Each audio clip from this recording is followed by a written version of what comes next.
ሰላም ጤና ይስጥልን። በመላው ዓለም የምትገኙ የተወደዳችሁ የሮሃ ቲቪ ተከታታዮች የመጋቢት 19 2018 ዓ.ም የምሽት ዜናዎችን ይዘንላችሁ ቀርበናል። የአፋብን ሊቀመንበር አርበኛ ዘመነ ካሴ ለአፍሪካ ህብረት ከፍተኛ ተወካይ የላኩት ደብዳቤና የንቅናቄው የዲፕሎማሲ ግስጋሴ ተስፋ ሰንቋል። ከዝርዝር የግንባር መረጃዎች ጋር እናሰማችኋለን። አገዛዙ የከተማዋን ማንነት ለማጥፋት የያዘው ስውር አጀንዳ በታሪክ ተመራማሪዎች ዘንድ ከፍተኛ ቁጣ ቀስቅሷል። መረጃውን ይዘናል። የተባበሩት መንግስታት ድርጅት በሱዳንና ኢትዮጵያ ድንበር ስለሚታየው አሰቃቂ ሰብአዊ ቀውስ አስቸኳይ ማስጠንቀቂያ ሰጥቷል። ሰምታላችሁ። ሰራዊት ፍቅሬ፣ ሰለሞን ቦጋልና ዳንኤል ተገኝን ጨምሮ 7 ታዋቂ ግለሰቦች በ1.7 ቢሊዮን ብር ማጭበርበር ወንጀል መከሰሳቸው ተገልጿል። የመካከለኛው ምስራቅ ጦርነትና በኢትዮጵያ የነዳጅ ማደያዎች ባዶ መቅረት ያለው ቀጥተኛ ግንኙነት ሲፈተሽ ስጋቱ አይሏል። ውድ አድማጭ ተመልካቾቻችን አብራችሁን ልትቆዩ ከፈቀዳችሁ እነዚህ መረጃዎች በዝርዝር የምናሰማችሁ ይሆናል። የሮሃ ቲቪ ወቅታዊና ሀቀኛ መረጃዎች እንዲደርሷችሁ ቻናሉን ሰብስክራይብ፣ ላይክ እና ሼር በማድረግ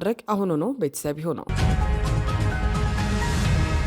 ፋኖ በቁጭ ከተማ በወሰደው የተቀናጀ ማጥቃት በአገዛዙ ጦር ላይ ከፍተኛ ሰብአዊና ቁሳዊ ኪሳራ ማድረሱ ታወቀ። ከዚሁ ጋር ተያይዞ በቆቦና በጂጋ ከተሞች የሚገኙ የአገዛዙ ታጣቂዎች ትጥቃቸውን ይዘው ፋኖን እየተቀላቀሉ ሲሆን የአፋብን ንቅናቄ ሊቀመንበር አርበኛ ዘመነ ካሴ ለአፍሪካ ህብረት ከፍተኛ ተወካይ የላኩት የደስታ መግለጫ ደብዳቤ የፋኖን ዲፕሎማሲያዊ ብስለት ያሳየ ክስተት ሆኗል። በአፋብን ምዕራብ አማራ ቀጠና ቴዎድሮስ እዝ 109ኛ ኮር ስር የሚገኘው 77ኛ ክፍለ ጦር 5ኛ ሬጅመንት በቁጭ ከተማ ሽጎ በሚገኘው የአገዛዙ ጦር ላይ ድንገተኛ ጥቃት ሰንዝሯል። ከቀኑ 8 ሰዓት ተኩል እስከ 10 ሰዓት ተኩል ድረስ ለ2 ሰዓታት በቆየው በዚህ ብርቱ ተጋድሎ በፋኖ ብርሃኑ ሹመት የተመራው የፋኖ ኃይል የብልጽግና በርካታ የመከላከያ ሰራዊት አባላትን ሙትና ቁስለኛ አድርገዋል። 11 የሚሆኑ ካድሬዎችንና መንገድ መሪ ሚሊሻዎችን በከባድ ሁኔታ አቁስሏል። በጥቃቱ በአጠቃላይ 14 የሚደርሱ የአገዛዙ ወታደሮች ሙትና ቁስለኛ ሲደረጉ በርካታ የክላሽንኮቭ መሳሪያዎችና ወታደራዊ ቁሳቁሶች በፋኖ ቁጥጥር ስር ውለዋል። ክፍለ ጦሩ በህዝብ ግንኙነት መምሪያው በኩል እንደገለጸው በጠላት ላይ የሚወሰደው የተጠና እርምጃ ተጠናክሮ ይቀጥላል። በሌላ በኩል በአገዛዙ መዋቅር ውስጥ ያለው መፈራረስ ከቀን ወደ ቀን እየጨመረ ይገኛል። በቆቦ ከተማ በመከላከያና በሚሊሻ አባላት መካከል በተቀሰቀሰ ግጭት አንድ የሚሊሻ አባል መገደሉን ተከትሎ ውጥረቱ አይሏል። የሟቹ ሚሊሻ ባለቤትን ጨምሮ የቆሰሉ የሚሊሻ አባላት ከበላይ አመራር በመጣ ትዕዛዝ በሚል ሕክምና እንዳያገኙ መከልከላቸው ከፍተኛ ቁጣ ቀስቅሷል። ይህንን ግፍ የተመለከቱ በርካታ የሚሊሻ አባላትም ከነሙሉ ትጥቃቸው ፋኖን ለመቀላቀል ወደ ጫካ መግባታቸው ታውቋል። ይህ በእንዲህ እንዳለ በዲፕሎማሲው ረገድም የአማራ ፋኖ ብሔራዊ ንቅናቄ አፋብን ሊቀመንበር አርበኛ ዘመነ ካሴ የቀድሞ የታንዛኒያ ፕሬዝዳንት ጃካያ ኪክዌቴ በአፍሪካ ህብረት ኮሚሽን ለተሰጣቸው ከፍተኛ ኃላፊነት የእንኳን ደስ አሎት መግለጫ ልከዋል። አርበኛ ዘመነ ካሴ በመልእክታቸው የፕሬዝዳንቱ ሹመት ለአፍሪካ ቀንድና ለቀይ ባህር ቀጠና ሰላም አስፈላጊ መሆኑን ጠቅሰው ንቅናቄው ለቀጠናዊ መረጋጋትና ለሁሉን አቀፍ ውይይት ያለውን ቁርጠኝነት አረጋግጠዋል። ይህም አፋብን ለቀጠናዊ ተግዳሮቶች ተግባራዊ መፍትሄዎችን ለማራመድና ከአህጉራዊ አጋሮች ጋር በትብብር ለመስራት ያለውን ዝግጁነት የሚያሳይ መሆኑ ተመልክቷል። የአዲስ አበባን ጥንታዊ ገጽታና የፒያሳን የስልጣኔ አሻራ ከሚያሳዩ ጥቂት ታሪካዊ ቅርሶች መካከል አንዱ የሆነው ሲኒማ አምፔር እንዲፈርስ ውሳኔ መተላለፉ ተሰማ። አገዛዙ የኮሪደር ልማት በሚል ስም የከተማዋን የታሪክ ማህደር እየሰረዘ ባለበት በዚህ ወቅት በቅርስነት የተመዘገበውንና ከቀደሙት ፈረሳዎች የተረፈው ይህ ህንፃ እንዲፈርስ መታዘዙ በታሪክ ተመራማሪዎችና በከተማዋ ነዋሪዎች ዘንድ ከፍተኛ ቁጭትና ተቃውሞ ቀስቅሷል። ከአዲስ አበባ ከተማ አስተዳደር በተገኘ መረጃ በፒያሳ እምብርት ላይ የሚገኘውና ከ90 ዓመታት በላይ እድሜ ያስቆጠረው ሲኒማ አምፔር ያለበት ህንፃ እንዲፈርስ የመጨረሻ ውሳኔ ተላልፎበታል። ይህ ህንፃ በ1930ዎቹ መጀመሪያ በጣሊያን ወረራ ወቅት የተገነባና የኢትዮጵያን የኪነ ጥበብና የሲኒማ ታሪክ በውስጡ አዝሎ የቆየ ብቸኛ ቅርስ ነው። ሲኒማ አምፔር በቅርስ ጥበቃ ባለስልጣን ደረጃ 1 ተሰጥቶት በቅርስነት የተመዘገበ ቢሆንም የአሁኑ አገዛዝ ግን ለታሪክና ለቅርስ ካለው ግዴለሽነት የተነሳ ህንፃው እንዲፈርስ መወሰኑ ታውቋል። ህንፃው የፒያሳን ጥንታዊ የህንፃ ጥበብ ጠብቆ ከቆዩና ከቅርብ ጊዜው የጅምላ ፈረሳ ተርፈው ከነበሩ ጥቂት ምልክቶች አንዱ ነበር። በታሪክ ባለሙያዎች በኩል ልማት ማለት ታሪክን ጠብቆ ማዘመን እንጂ ታሪክን ደምስሶ ባዶ ሜዳ መፍጠር አይደለም የሚሉ ድምጾች እየተሰሙ ነው። ሲኒማ አምፔር እንዲፈርስ መወሰኑ አገዛዙ አዲስ አበባን ካለፈ ታሪኳ የማላቀቅና የማንነት ለውጥ የማድረግ ስውር አጀንዳ እንዳለው ማሳያ ነው ሲሉ ይተቻሉ። በተለይም በፒያሳ አካባቢ ቀደም ሲል የነበሩ በርካታ ታሪካዊ ቤቶችና የንግድ ተቋማት በግዴለሽነት መፍረሳቸው የሚታወስ ሲሆን አሁን ደግሞ የኪነ ጥበብ መዲና የሆነው አምፔር ተራው ደርሷል። የከተማዋ ነዋሪዎችም የልጅነት ትዝታችንና የከተማዋ መታወቂያ የሆነው ህንፃ መፍረስ የለበትም በማለት በህዝብ መድረኮችና በማህበራዊ ሚዲያ ስጋታቸውን እየገለጹ ይገኛሉ። ይሁን እንጂ አገዛዙ የባለሙያዎችን ምክርና የህዝብን አቤቱታ ወደ ጎን በመተው የከተማዋን የታሪክ አሻራዎች የማጥፋት ዘመቻውን አጠናክሮ መቀጠሉን የሮሃ ቲቪ የዜና ምንጮች አረጋግጠዋል። ሰራዊት ፍቅሬን፣ ዳንኤል ተገኝንና ሰለሞን ቦጋለን ጨምሮ 7 ታዋቂ ሰዎች የማጭበርበር ወንጀል ፈጽመዋል በሚል ክስ ተመሰረተባቸው። ፌዴራል ፖሊስ የተሰኘው የአገዛዙ የጸጥታ ተቋም ፊንቴክ በተባለውና የብዙዎችን ገንዘብ ባጭበረበረው ተቋም ላይ እንዲሁም ተቋሙን በተጋነነ ማስታወቂያ አስተዋውቋል ባላቸው አርቲስቶች ላይ ክስ መመስረቱን አስታውቋል። እያንዳንዳቸው አርቲስቶችም አሁን ባለው የገበያ ዋጋ 8 ሚሊዮን ብር የሚያወጣ BYD ሶንግ ክላስ የመኪና ስጦታ ተቀብለዋል ብለዋል። ክሱም የ1.7 ቢሊዮን ብር ማጭበርበር የተፈጸመበት ነው ሲል ነው የገለጸው። ፌዴራል ፖሊስ ፊንቴክ ኢንቨስትመንት ድርጅትና ግብረ አበሮቻቸው ላይ ፈጽመውታል ባለው ከፍተኛ የገንዘብ ማጭበርበር ወንጀል ምርመራ አጠናቆ ክስ መመስረቱንም አስታውቋል። ተጠርጣሪዎቹ ዳንኤል ዮሐንስና ግርማይ ገብረ ሚካኤል ታዋቂ ግለሰቦችን በመጠቀም ከ1200 በላይ ዜጎችን የ1.7 ቢሊዮን ብር ጉዳት አደርሰዋል ተብሏል። ተጠርጣሪዎቹ የቻይናው BYD ካምፓኒ ወኪል ነን በማለትና በ90 ቀናት ውስጥ የኤሌክትሪክ መኪና ባለቤት እናደርጋቸዋለን በሚል የሐሰት ተስፋ ከእያንዳንዱ ተጎጂ 1.3 ሚሊዮን ብር በላይ ተቀብለዋል ይላል። እውቅናቸውን በመጠቀም ድርጅቱን ሲያስተዋውቁ የነበሩት አርቲስቶችም ሰለሞን ቦጋለ፣ ሰራዊት ፍቅሬ፣ ዳንኤል ተገኝ፣ አብርሃም ጊዛው፣ ይገረም ደጀኔ፣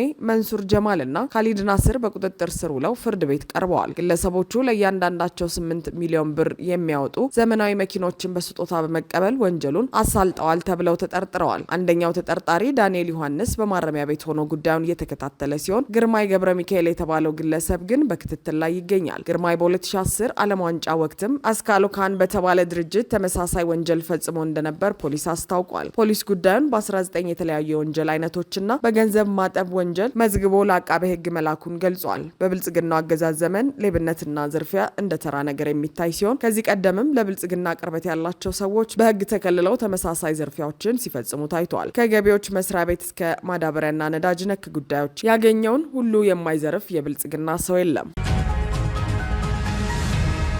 የመካከለኛው ምስራቅ የጦርነት ነበልባል ወደማይመለስበት ምዕራፍ እየተሸጋገረ መሆኑ ሲነገር የደቀቀውን ኢትዮጵያን ኢኮኖሚ ይህ ችግር አዙሪት ውስጥ ከቶታል ተባለ። የየመኑ ሁቲ አማጽያን በኢራን ላይ የሚሰነዘር ማንኛውም ጥቃት ካልቆመ ወደ ቀጥታ ጦርነት እንደሚገቡና እስራኤልን እንደሚቀጡ ካስጠናቀቁ ከጥቂት ሰዓታት በኋላ ከየመን አቅጣጫ የተወነጨፈና እጅግ ዘመናዊ የተባለ ሚሳኤል ወደ እስራኤል መተኮሱን የእስራኤል መከላከያ ሰራዊት በይፋ አረጋግጧል። ይህ ወታደራዊ ግጭት የዓለምን የነዳጅ መስመር ስጋት ላይ የጣለ ሲሆን በተለይም ቀድሞም የተንኮታኮተ የኢትዮጵያን የኢኮኖሚ ቀውስ ይበልጥ አባብሶታል። የእስራኤል የአየር መከላከያ ስርዓቶች ከየመን አቅጣጫ የተተኮሰውን ሚሳኤል በአየር ላይ ለማክሸፍ ከፍተኛ ርብርብ እያደረጉ መሆኑን የገለጸው የእስራኤል ጦር በመላ ሀገሪቱ የሳይረን ድምፅ እንዲሰማና ህዝቡ ወደ መከላከያ መጠለያዎች እንዲገባ ትዕዛዝ አስተላልፈዋል። ሁቲዎች ወደ ጦርነቱ በቀጥታ ለመግባት ቃታው ላይ ጣታችንን አሳርፈናል ሲሉ በሰጡት መግለጫ መሰረት ጥቃቱ የታቀደና የተቀናጀ መሆኑ ታውቋል። ከዚህም በተጨማሪ ሁቲዎች የዓለምን የነዳጅ አቅርቦት 25 በመቶ የሚሸፍነውን የባብ አልመንደብ ሰርጥን ሙሉ በሙሉ በመዝጋት ዓለም አቀፍ የንግድ መርከቦችን ለማስተጓጎል መዛታቸው በዓለም አቀፍ የነዳጅ ገበያ ላይ ድንጋጤን ፈጥሯል። ይህ በመካከለኛው ምስራቅ የተቀሰቀሰው የጦርነት ማዕበል የኢትዮጵያን ደካማ የሎጂስቲክስ እና የኤነርጂ መሰረተ ልማት አፍጥጦ እንዲወጣ አድርጎታል። ይሁን እንጂ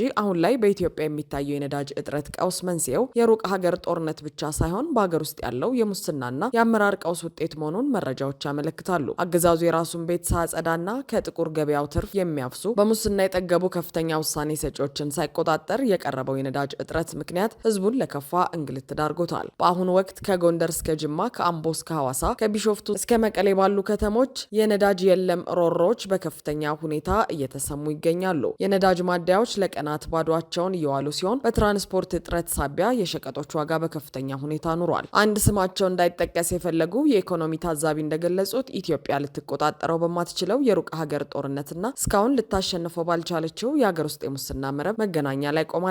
አገዛዙ የነዳጅ እጥረቱን እንደ ፖለቲካዊ መሳሪያ እየተጠቀመበት ነው የሚሉ ወቀሳዎችም እየበረቱ መጥተዋል። በሌላ በኩል ፓኪስታን ይህንን የቀጠናውን ውጥረት ለማርገብ ዲፕሎማሲያዊ ጥረት እያደረገች መሆኑ ተሰምቷል። የፓኪስታን የውጭ ጉዳይ ሚኒስትር ኢሻቅ ዳር የሳውዲ አረቢያ፣ የቱርክና የግብጽ የውጭ ጉዳይ ሚኒስትሮችን በኢስላማባድ እንደሚስተናገዱ ገልጸዋል። ይህ ስብሰባ በተለይ በአሜሪካና በኢራን መካከል የሚደረገውን ቀጥተኛ ያልሆነ ውይይት ለማሳለጥ ያለመ እንደሆነ ተነግሯል። ፕሬዚዳንት ዶናልድ ትራምፕም የፓኪስታንን ዝግጁነት የሚገልጽ በግልጽ መረጃ በማጋራት ዲፕሎማሲያዊ መፍትሄ እንዲፈለግ ፍንጭ ሰጥተዋል። ለማጠቃለል ያህል በመካከለኛው ምስራቅ ያለው የጦርነት ስጋትና በኢትዮጵያ ያለው የውስጥ አስተዳደራዊ ምስቅልቅል ተዳምረው ሀገሪቱ ወደማይታወቅ የኢኮኖሚ ቀውስ እያመራች መሆኑን ያሳያል።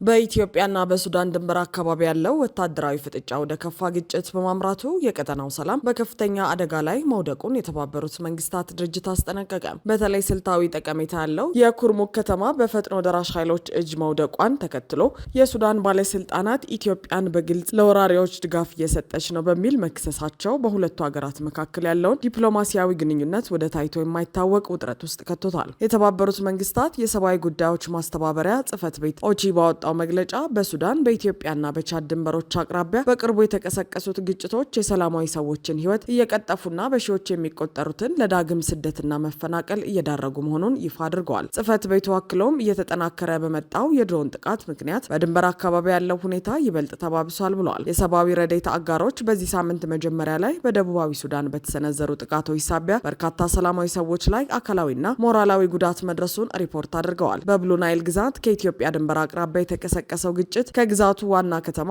ኤድ ዳማዚን በስተደቡብ የሚገኙትን እንደ ኩርሙክ፣ ሳሊና ዲንድራዊ ያሉ ስትራቴጂካዊ ቦታዎችን ለሰብአዊ እርዳታ ዝግ አድርጓቸዋል። ይህ ግጭት የተፈናቃዮች መጠለያ ጣቢያዎችን ለአደጋ ያጋለጠ ሲሆን በሰሜናዊ ግዛት በሚገኘው አልአፋድ በተሰኘው መጠለያ ጣቢያ በተነሳ እሳት የአንድ የ3 ዓመት ህፃን ህይወት መጥፋቱና በርካታ ቤተሰቦች ለዳግም ስደት መዳረጋቸው የሁኔታውን አሳዛኝነት ያሳያል ተብሏል። በሌላ በኩል የፈጥኖ ደራሽ ኃይሎች ከሱዳን ጦር ኃይል ጋር ከባድ የተባለ ውጊያ ካደረጉ በኋላ ኩርሙክን ሙሉ በሙሉ መቆጣጠራቸውን አስታውቀዋል። ቡድኑ ባወጣው መግለጫ ከሱዳን ህዝባዊ ነጻነት ንቅናቄ ሰሜን ጋር በመተባበር ከ400 በላይ የመንግስት ወታደሮችን መግደላቸውን፣ ከፍተኛ መኮንኖችን መማረካቸውንና በርካታ ወታደራዊ ቁሳቁሶችን መያዛቸውን ገልጿል። ይሁን እንጂ ይህ በገለልተኛ አካል ያልተረጋገጠ መረጃ ቢሆንም የሱዳን ጦር እስካሁን በጉዳዩ ላይ የሰጠው ይፋዊ ምላሽ አለመኖሩ የከተማዋን መያዝ እውነትነት ያጠናክረዋል። ጉዳዩን ይበልጥ አሳሳቢ የሚያደርገው ደግሞ የሱዳን ባለስልጣናት ያቀረቡት ክስ ነው። የኩርሙክ ወረዳ አስተዳዳሪ አብድላቲ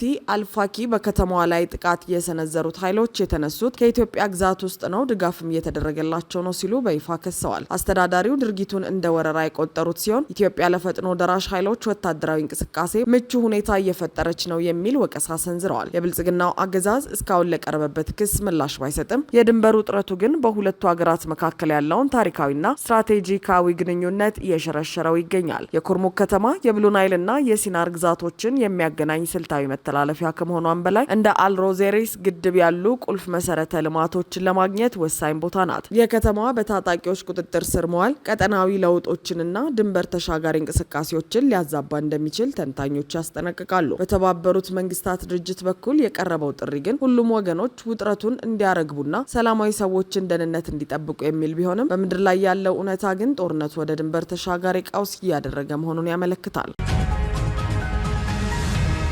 አድማጭ ተመልካቾቻችን የሰዓቱ የሮሃ ቲቪ ዜናዎች የተከታተላችኋቸውን ይመስሉ ነበር። አብራችሁን ስለነበራችሁ ከልብ እናመሰግናለን። ሰላም።